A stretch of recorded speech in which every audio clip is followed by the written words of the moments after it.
अस्सलाम वालेकुम। ये घर है जनाब पार्क में।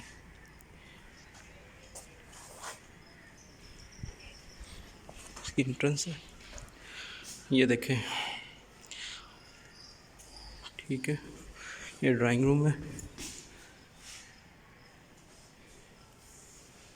टीवी लॉन्च,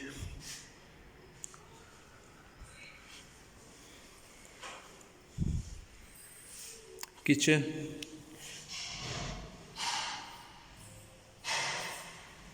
बेडरूम,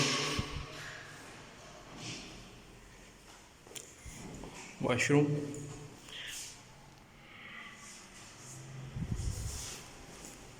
इसमें दूसरा बेडरूम, इसके साथ ये पहले वाला अटैच बाथ है वो वाला।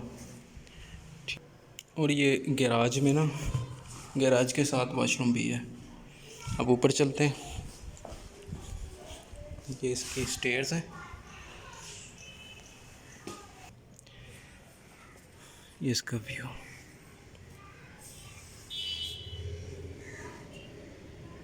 ये वॉशरूम,